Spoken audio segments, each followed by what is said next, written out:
The Lord be with you. And with your spirit. A reading from the Holy Gospel according to Mark. Glory to you, O Lord.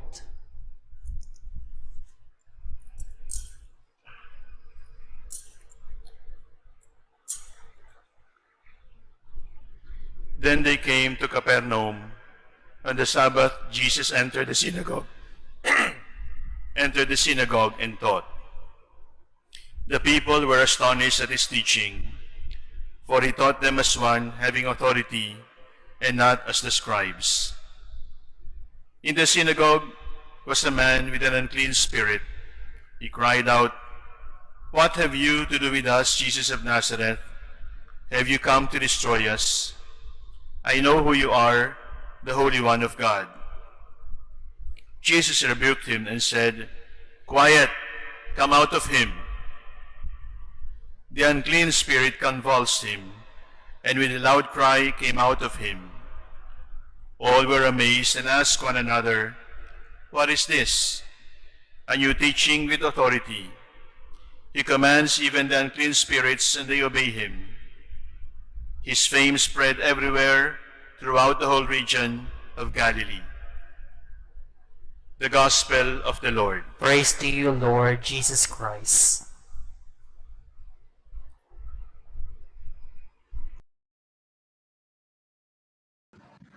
Alam ko meron kayong mga kilalang dating Katoliko o Katoliko pero hindi na nagsisimba, o Katoliko pero may sama ng loob sa simbahan, sa pari o sa obispo. Katoliko na napagalitan, nataasan ng boses. Katoliko na napahiya dahil sa salita ng obispo o dahil sa salita ng pari. Katoliko na may sama ng loob, may tampo, kasi kay liit-liit ng pakiusap, hindi man lang ako pinagbigyan. Katoliko na may sama ng loob, bakit hindi ako hinarap? Bakit hiniya ako? Bakit sinigawan ako? Bakit hindi ako pinansin? Bakit hindi man lang nagpasalamat? Maraming ganito. At inaamin ko po. At inaamin ko na kasama ako doon sa mga pinuno ng simbahan na nakasakit, nagpahiya, kaya nagtampo, kaya umalis sa mga kapatid natin sa pananampalataya. Unfortunately, we will not be able to stop this unless we rediscover the real meaning of authority. We will not be able to stop the bleeding of the church with Catholics who leave the church unless we understand and we rediscover the power of authority in the church, the meaning of authority in the church. Why was the Lord awesome with his authority?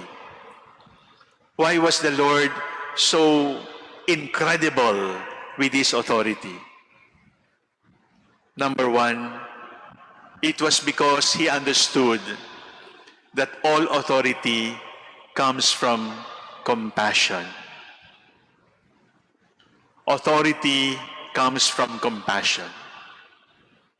Authority does not come from position.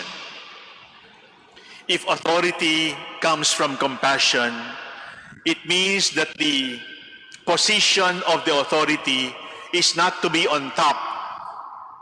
It means that the position of the person in authority is not to be looked up to. It means that the position of the person in authority is a companion who knows compassion. Because the great need of our time is not for idols, is not for models, but for companions who are willing to listen, who are willing to forgive, who are willing to understand, who are willing to give us a tap on the shoulder and be able to say, may awa ang Diyos. Authority comes from compassion. It does not come from position. Authority is not vertical. Authority is horizontal. When we can extend our arms longer and serve one another more. When a person in the church is given authority, it is not a step higher than the rest. When a person is given authority, that person is given wider arms so that he can embrace more people than what he has been embracing until now. Authority is compassion. And unless we discover the power of compassion, authority will continue to be abused. The second important component of authority that is credible, that is awesome, that is wonderful, as the gospel says to us, is that authority cannot be separated from obedience. May kapangyarihan at may pagsunod.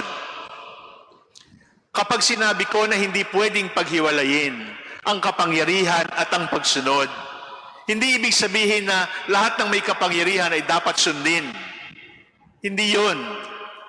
Ang ibig ko pong sabihin, ang lahat ng may kapangyarihan ay dapat na masunurin. All authority must know how to obey.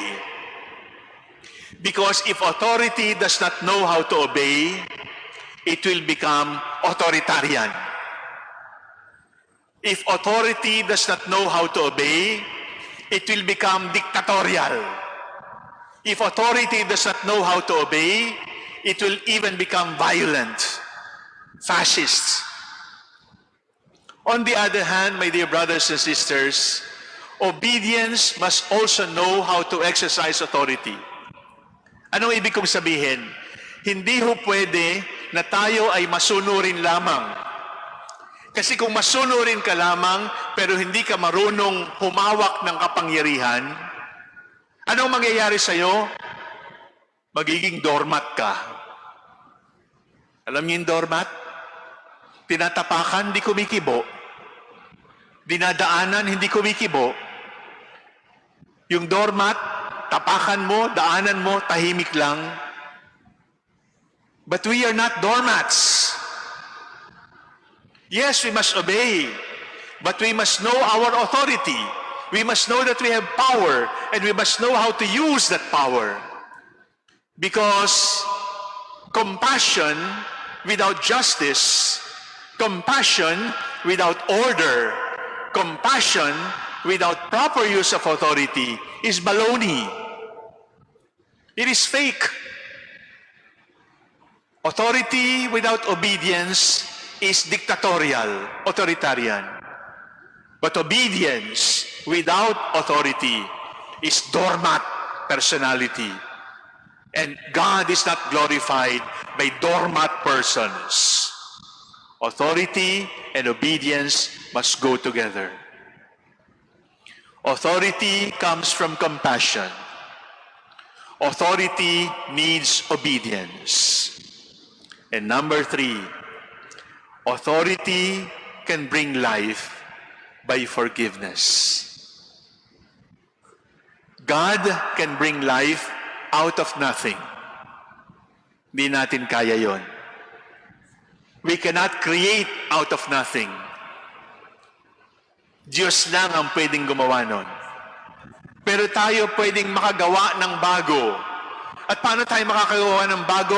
Sa pamamagitan ng pagpapatawad. Kasi kapag tayo ay nagpapatawad, nababago natin ang nagkasala. Kapag tayo ay nagpapatawad, nagagawa nating brand new yung nadapa.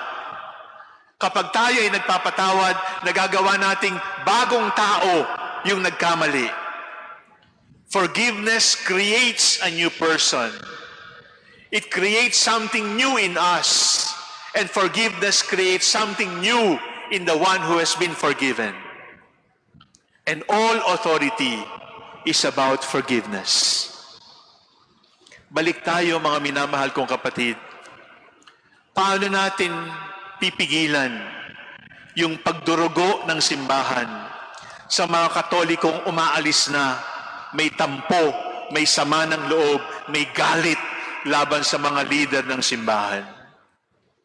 We must rediscover priests and bishops, parents, teachers, bosses in companies, chiefs in offices.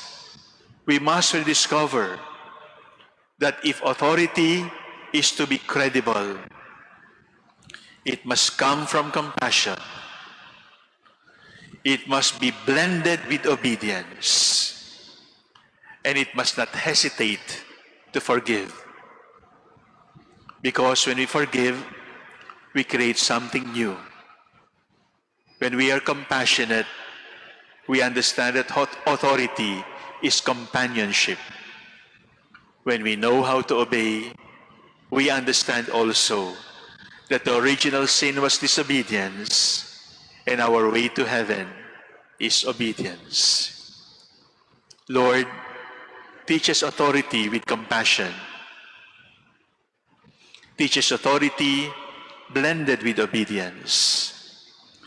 Teach us authority with the power to forgive, to make all things new.